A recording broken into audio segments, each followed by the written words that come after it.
байна.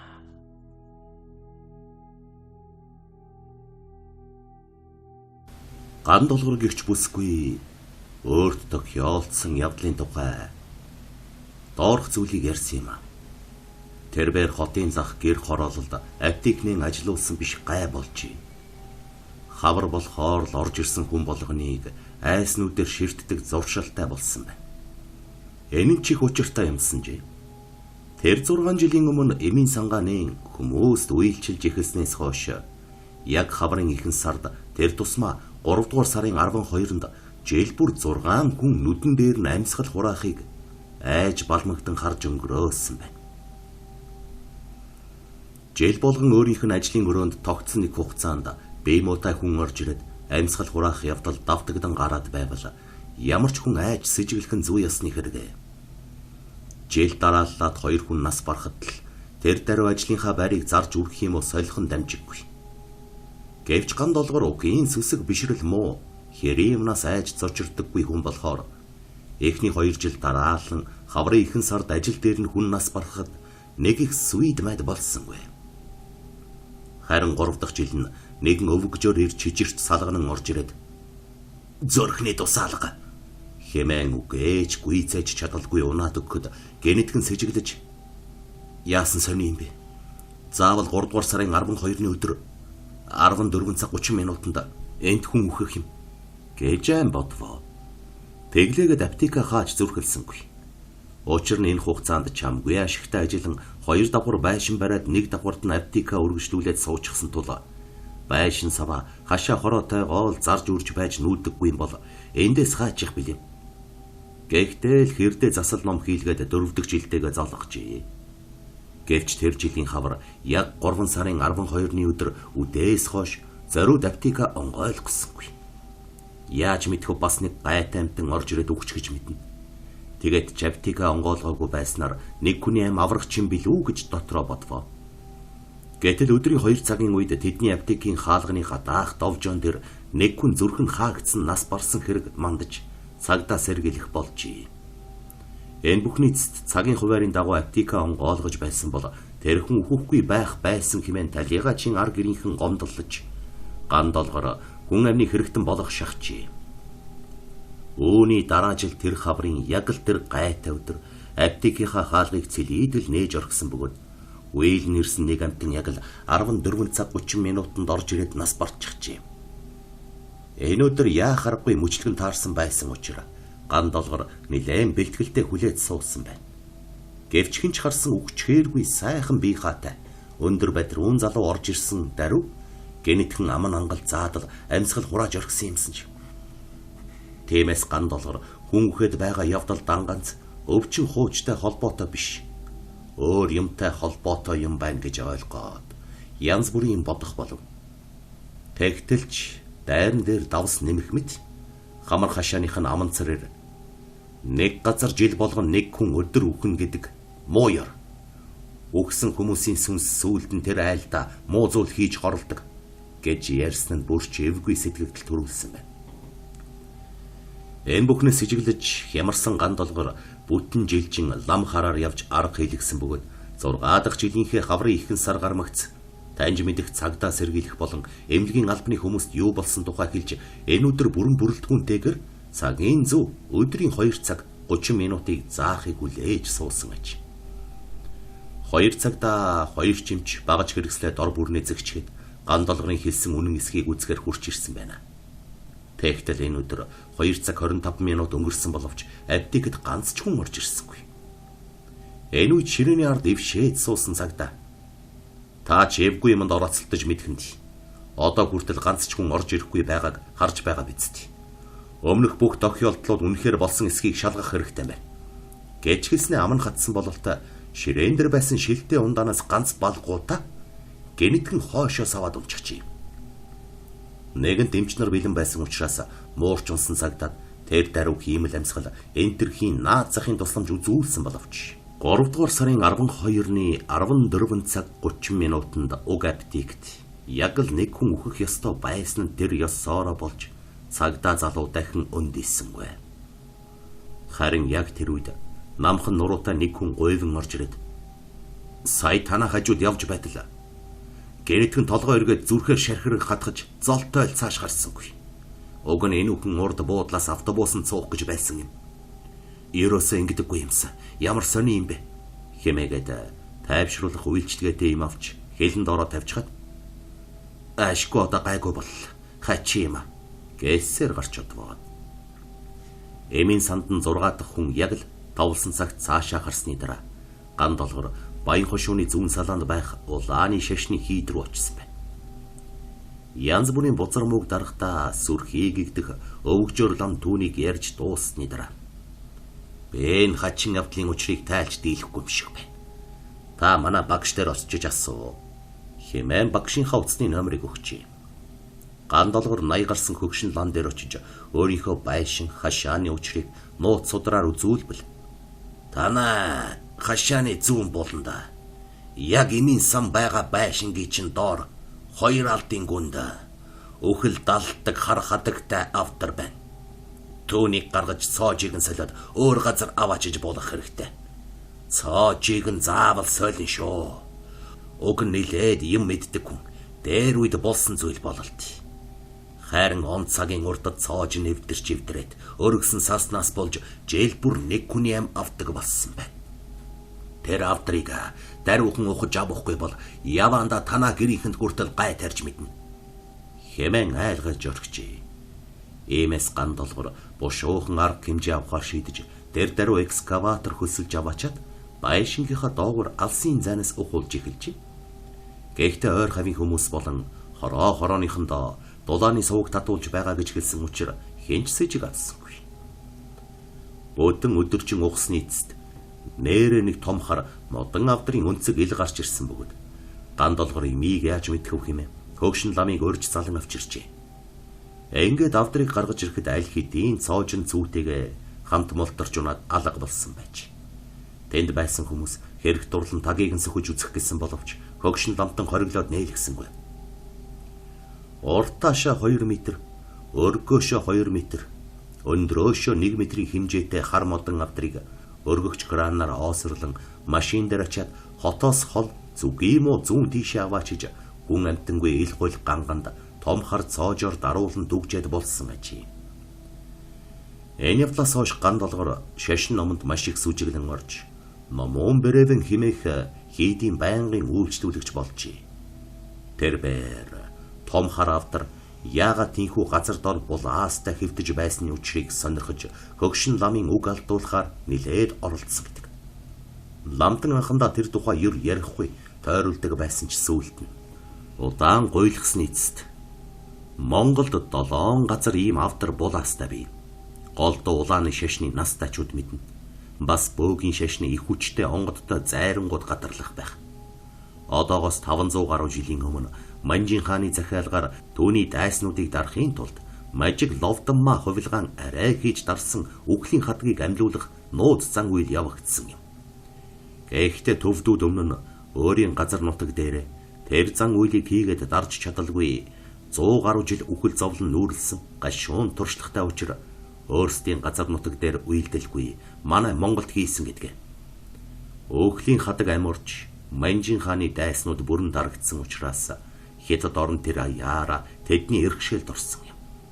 Харин энэ үед өндөргийн зан базар тэрхүү нууц зан үйлийн хар хадгийг булж дарах ёстой гэсэн лүндэн гаргаж халхаар нэг тарааж булснаас нэг нь танаа байшин дор таарсан байна гэж ярьсан ажээ. Ган долгор одоо хүртэл эмийн сангаа ажил уулсаар байгаач ахиж илдвийн жигтэй явдал тогтоолдоогүй юмсан жээ.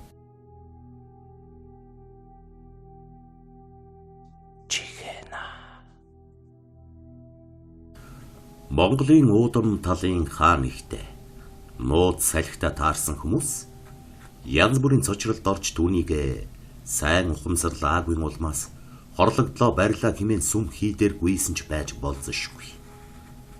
Шинжлэх ухааны талыг барьсан судлаачид уг нууц салхинд бурхан шашны шинж чанартай мухар сүсгийн ямар ч хамаарал байхгүй. Цэвэр үл танигдах онцгой үзэгдэл бидэнд танигдж мэдэгдээгүй нэг субстанц гэж үздэгч. Тэрхүү салхитай таарсан хүмүүсийн ярьсан зүйл нь огт өөр сэтгэгдэл төр үйлдэх нь хачирхалт. Ингээд хамгийн анх нууц салхи илэрсэн түүхийг сонирхвол. Одоогоос олон жилийн өмнө Булган аймгийн Бууд суманд сүү зөөж явсан машины жолооч оройн бүрхэд сүүн завадаас буцаж явах замдаа нэг хачин зүйтэй таарчээ. Тэрбээр замын хажууд машиныхаа хамрыг ухаад зогсож байтал зөөл намуухан салхи сэвэлцснэ цас будраад явчих шиг болов. Халуун зунаар юун цас бодордог билээ гэж бодсон гайхан эргэж харвала. Цагаан хувцастай хүүхнүүд агаарт хөвөлдсөн бүжиглэж байх шиг харагджээ. Харин тэдний даашинснаас цагаан хөвөн шиг зүйл бутран газар унаж тэр нь цас болон эргэлдэж байх шиг байж. Агаарт хөвөн бүжиглэж буй нүцгэн шахуу охтыг хараад сөөний тэрэгний жолооч амаа ангаан гүйлэрч орхижээ. Гэнэт салхи зогсон нам гүн болох шиг болоход машин нь нар буруу эргэлдээд эхэлсэн байна. Ямар нэг аврах хүчтэй хүн машиныг нь эргүүлж байх шиг эсвэл газар өөрөө нар буруу эргэлдээд байх шиг санагджээ. Жолоочийн толгой эргэх үед машинаасаа холдоход нүдэн дээр нь машиныхын дугуй газраас хөндөрчихсөн асар хурдтай эргэлдэж ирээд гэнэт нам гүн болсон ажээ. Жолоочийн толгойж учиргүй иргэн өөрийн ирэхгүй газар унсан байна. Нэг хэсэг ухаан балартаас эргэхэд нь түүний толгой дээр хоёр хүн чангаар хэрэлдэн "Энд хүн байна гэж би яаж мэдэх юм? Чамааг ер нь хүнтэй газараар битгий дайрч бай гэж би хэлээ бицтэй. Хуучин шарилын газар дайраад явахгүй яасан юм бэ?" гэх мэтэр хашгиралдаж байхан сонсогджээ. Түүнийг өндийгөт харахад нэг нь хүн амар нүүр царайтай гартаа том модон таяг барьсан өвгөн. Нөгөө нь жижигхэн толгойтой сарсан баг вааха шиг хоёр нүцгэн далавчтай ир байсан гэж. Тэднийг хараад манер ахиад л айсандаа ухаан алджээ. Энэ бол нууц салхины тухай өнөөгийн бидэнд мэдэгдсэн анхны тохиолдол юм.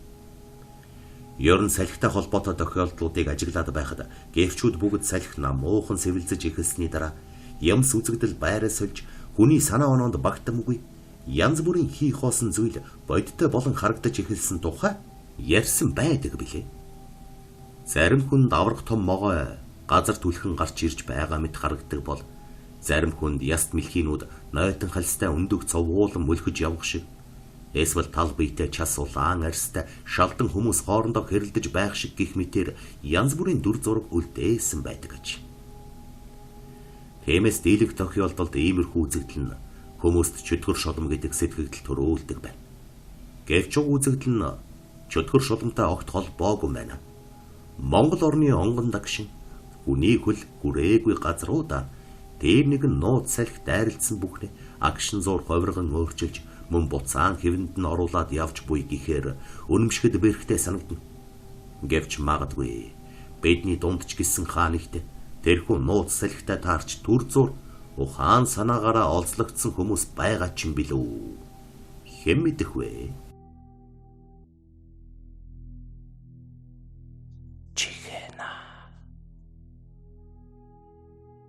Түүх солигдсон гайхалтай агшин. 1942 оны эх орны дайны үед Орос Беларусын хилийн зурваст болсон гэдэг. Энэ талаар хожим нь зөвлөлт холбоот улсын баатар корпус командлагч гурандаа Довженко дурдтгалдаа бичиж үлдээсэн боловч коммунист намын төв хорооны дурдтгал хянах редакцаас хэтэрхий үнэмшилгүй буюу үлгэр домгийн сэдвтэй болчихж хэмээн хасаж орхисон байна. Хачирхалтай тэр үйл явдлыг Довженкогийн отрядтай тулалдаж байсан Германы 24-р моторжуулсан дивизийн цэргүүд хүртэл олж харсан болох нь хожим тодорхой болсон юмсанжээ. Хошууч Герхард Зайдл гэгч нацистэр тухайн үед Минск дэх 4-р армийн штабт болсон үйл явдлын талаар бичиж явуулсан рапорт дайны дараа архиваас олдсон гэдэг.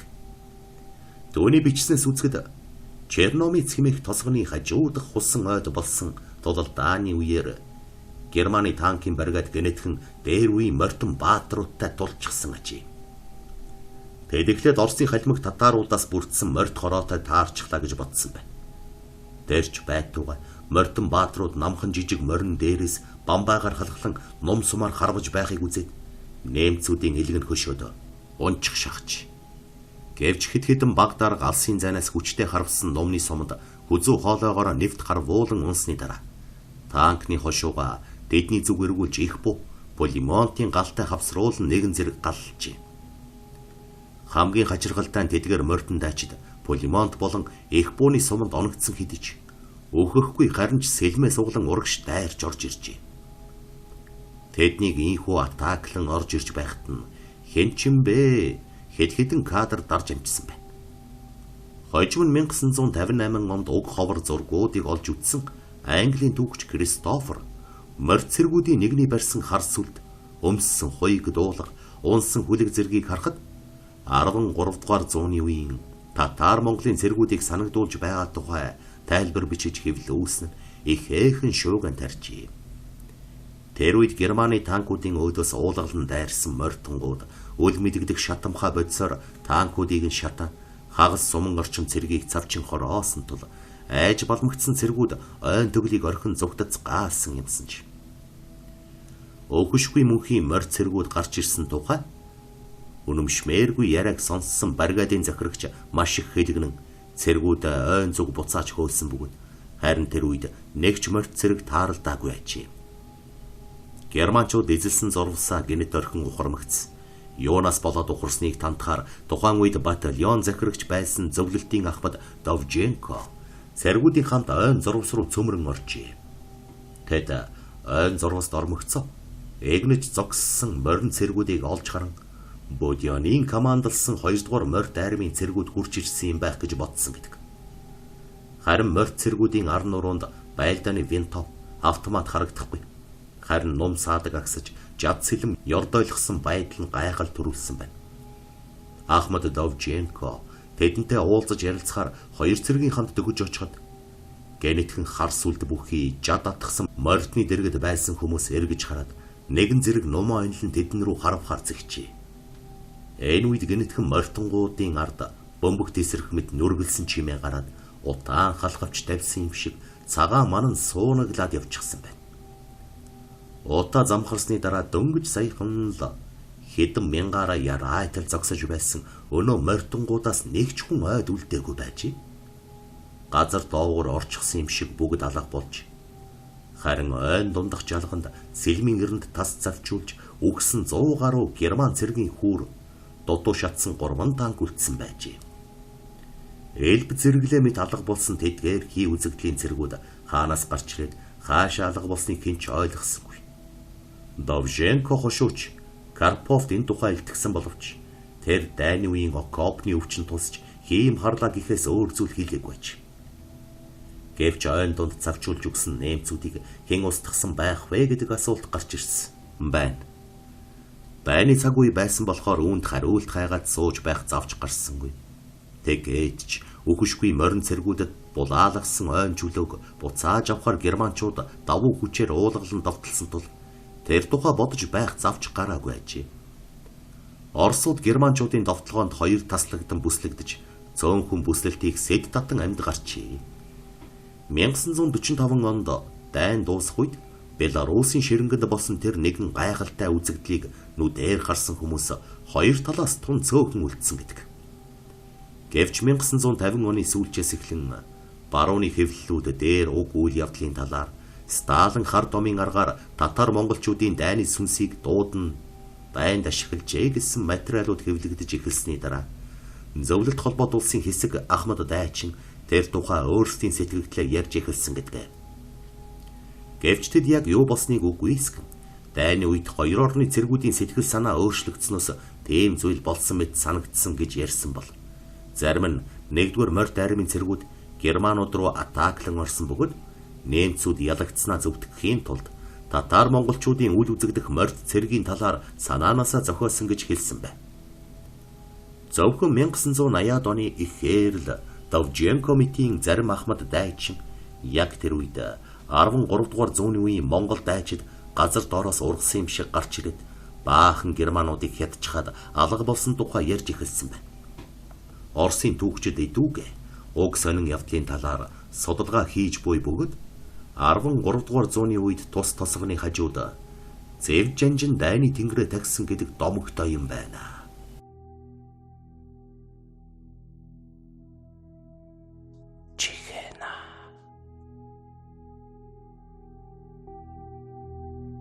Хараал.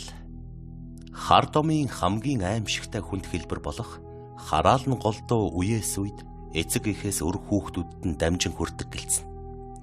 Зарим хараал нь гэр бүлийг төрөлсадан үр удмаар нь хүйс тэмтэрч үндсээр нь таслах хар хүчийг агуулдаг байна. Илүү тодорхой болгох үүднээс нэгэн баримт дурдсан ч болно. Өнгөрсөн зууны 90-ад оны ихээр манайд ардчлал хүний эрх хүчтэй яригдж басгүй албан тушаалын төлөөх цусгүй дайн дэгдсэн он жилүүд байсныг манай сонсогчид тов тодорхой санаж буй биз. Ийм нэгэн албан тушаалын төлөөх дайн Говьалтай аймагт өрнсөн аж. Монголын ардчилсан холбооны салбар тус аймагт байгуулагдж соц нийгмийн үед даргын зөөлөн синтед он удаан жил хувалц мэт шигдсэн хуучин сэтгэлгээний дарга нарыг залуучууд огцрохыг шаардаж ширүүхэн тэмцэл өрнүүлсэн байна. Аймгийн эрчим хүчний салбарын ерөнхий инженерээр олон жил ажиллаж эдэж уухдаа уургын морь мэд болсон нэгэн казак нөхрийг тус байгууллагын залуучууд суудлаа тавин холдохыг шаардсан ч хөдлөхгүй гэж гидээжээ. Ингээд удаа дараагийн ажилчдын шаардлагын дагуу ажиллаа өгөөд явахдаа тус залуучуудыг удирдах байсан ганаг их л эвгүйгээр хэлж гэрэл гэгээтэй сайхан амьдралыг чинь харна. Би эс юма гэхэд өр хүүхэд минь харах байлгүй хэмээн шүд зуун занаад тэр нутгаас явжээ. Ганаач нэг их юм бодоггүй байна. Тэгтэл тэрбээр 2 жилийн дараа нийслэлд шилжин ирж ТЭЦ 4 станцад ажиллах болжээ. Толгойтод айлын шавар байшин хөлслөн эхнэр 2 охиныхоо хамт амьдарчээ. Сүүлийн 3 сард түүний ажил үйлсэн нэг л бүтэж өгөхгүй аар сархан юмд осол эндэгдэл гаргачих гээд дотор нь бачуурч бухимдсандаа арх дарсч балгachмаар санагддаг болсон тул лам хараар очиж үзүүлтэл хараал хүрсэн байна хэмээжээ. Тэр энд тентхийн олон чудган бөө лам хараар явсан боловч бэд хүчрэхгүй хараал байна. Ер нь яаралтай засуулж хариулга хийхгүй бол эхнэр хүүхэд болоод өөрийн чинь амь насанд цөвтэй хэмээсэн байна. Ийхүү өдөр хоногуд өнгөрч байтал өвөл шовтрох тишээ болж оюутнууд өвлийн амралтаараа нутаг буцах үед гана Говьалтай руу ээж аавта цагаан сарын чихэр боовхон бэлдсэн байснаа дайн явуулахаар нутгийнхаа нэгэн оюутантай уулзахаар эхнэртэйгээ хамт такси хөслөн оюутны байранд очижлээ. Ингэхдээ 2 хүүхдээ гэртээ цоочлоод одоохон ээж аав нь явчихад ирнэ гэд орхисон байгаа юм. Оюутны байранд очтол нөгөө уулзах гэсэн хүүхэд нь гадуур явчихсан учраас хүлээх хэрэг гарчээ. Ингээд тэд бараг 2 цаг тэнд саатаж ар гэртээ яарсаар тэднийг буцаж очиход ертөнц хөмөрчих шиг болсон байна. 2 охин гэртээгээ шатчихсан. Галын машин, дөргөн тусламж, цагдаа гэд бөөн улс тэднийг угтсан аж. Энэ нь нөгөө казакийн хийлгсэн хараал явсаар 2 охиных нь аминд хүрсэн нь дэр байжээ.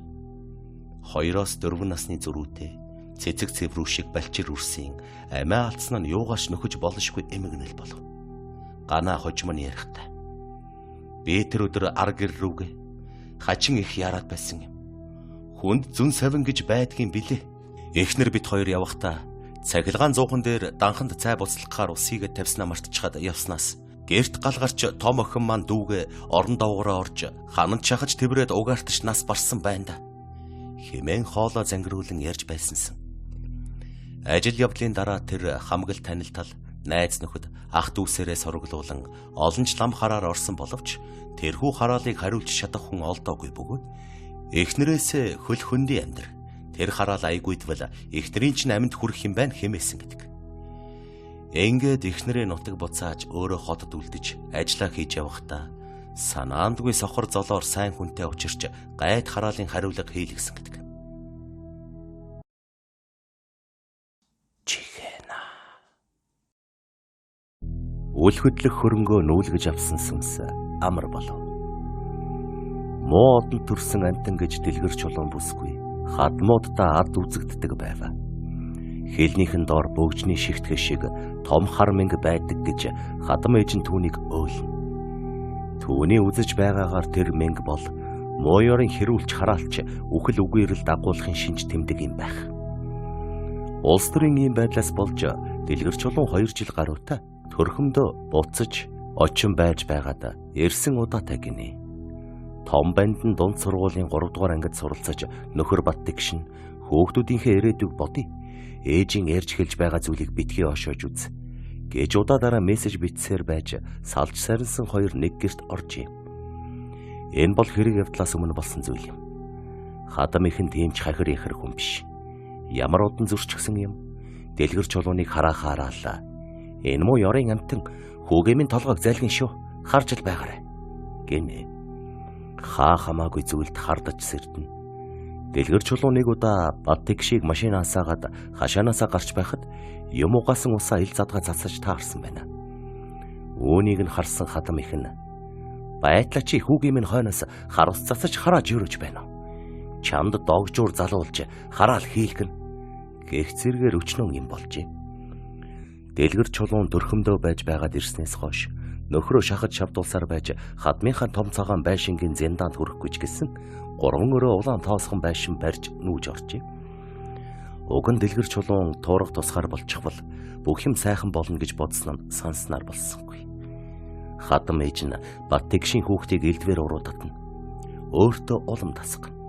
Харбагаасаа өвөө эмээ дээр өссөн хүүгийн буруу гэж юу байх вэ? Гэртээ хонхоосоо өвөөгийн дөөл байна. Өвөөгийнхөө гэрийг манах гэн. Өвөө эмээ ач зээ нарын хооронд ийм байдал зөндөөл байдаг шүү дээ. Гэсэн ч энэ айлын хувьд тэс өөрөө хадам ихэн бэрдэ. Чи ганц хүүдээ хөхөө хүртэл гүйцэд хөхүүлж үзээгүй шүү дээ. Ямар таал хүү чинь чиний зургийг хараад ямар нүдэнд хүйтэн хүн бэ гэж байх билээ гэн. Энэ мэтийн өрсөлдөөн тэмцэлдээ нэг нас бид хүрээгүй хүү яахан мэдэх билээ. Дэлгэр чулуун хүү нөхрөө миний л юм гэсэн байдлаар хандахыг хичээж эхлэв. Нөхрөө аавындаа орохыг хориглож үзв. Хүүгээ харамгны гэрт битгий хонож бай гэж ятгах байсан ч удаатай. Иймэрхүү төгшүүртэй амьдралын дунд ямар ч баяр баясгалан байхгүй. Өнгөцгөн харсан хүнд сайхан л амьдарч байгаа хүмүүс байна гэмээр. Нэг удаа Баттикш найз нартайгаа нийлж дарваад шөнийн 1 цаг үргэжээ. Эхнэр нуцтаж. Ирж гэр орно хүлээж ав хэмээсэн шаардлага тавьснаар Баттикш шоудгаа болж харсан байна. Дэлгэр чулуун өвөөгиндээ унтаж байсан хүүгээ дуудаж гэртээ аваачжээ. Нөхрөө ирэхэд тэрээр өглөж яншсан ч үгүй. Миний хоёроо сайхан амарц гайл гэж ийм явдлын маргааш юу болсон байсан гэж сана. Өглөөний 10 цаг өнгөрчээ. Баттикшийнхэн босдоггүй. 12 цаг болоход хадам ихэн ээлжиртэл унтцгааж байгаа тэднийг сэрэх гээд хаалгыг нь таттал гэрээр нь дүүрэн угаар өнөртөж байна. Хөөхтүүд нь орондоо бүгдээрээ уг артаж нас баржээ. Хүн гэдэг амьдын хорвоодол нэгэндээ хатуу хүйтэн үг хэлж хахир ихэр араншин гаргаж явдагч амьд үгсэн хоёрын зааг дээр уулзахдаа амьд үлдсэн нь өөрийгөө зэмлэн буруутгаж гашууд нь дарчилдаг гисгээл шийдэглийг амсдаг гэж. Нэгэн гэр бүлийн 3 хүн нэг нөхөнд нэг хөшөөний дор оршуулгадж 3 өрөө улаан тоосгон байшин гонигт дурсамжийг сануулan үлдэв. Хадам их сэтгэл санааны хямралаас болж хийм хардаг болжээ. Зүгээр сууж байгаад л талигаж бэрийнхээ нэрийг хэлж элдв үг дагвал. Нэг удаа цай ууж байгаад аяхтай цай руугаа үн сатгаад хийчихч. Тэгээд л учир зүггүй баярлаж дайснаа дарж дархан цолоо мандуулсан айтай байв. Түүнийг сүүл тухайн санаан тогтворчхад асуусан да. Талигач хүү бэрэч 3 маань цайн дотор харагдсан. Хариуг миний ам руу орж би тэднийг зажлан идэх шахал. Ёо гэж байвал. Бас түүнийг бие засах гээд талигачдын байшингийн хажуугаар зөрж явтал хаалга үүдийг нь дангинтал түгжиж хүн амтан орхоо болсон тэр байшин дотор хүмүүс дуурч нэг нэгэндээ тунирхсан яриа сонсджээ. Сайдарч их тайван чагнахад хүүхдүүд нь гэртээ ирчихсэн.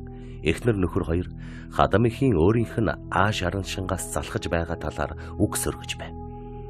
Бэр нь одоохон эндээс нь үе гэхэд нөхөр нь буюу Баттикш хүн амтан юу гэх юм бэлээ гэж цааргалж байгаа нь эмгэнд ойлгогдож байна. Энэ бүхнийг үнэн бодит байдал гэж ойлгосон хадам их хөөхтүүдтэйгээ уулзахаар сандчин ухас хийвэ. Түүнийг талигачдын гэрийн үүдэн толгойгоороо юм мөргөд унчихсан хэвдэж байсан гэдэг.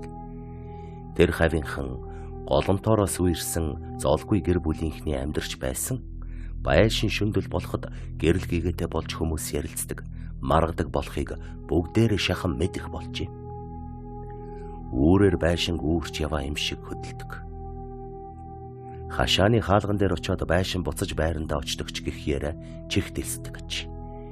Энэ бүхнийг яаж засах вэ гэж талигачдын ард үлдгэсэд ихэд шаналжээ. Тэгээд хаанхай хоцорсон байшинг нураж тодорхой хэсгийг талигачдын шарил дээр аваачин бунхан барьснаар тэдний сүнс эргэх болсон гэдэг.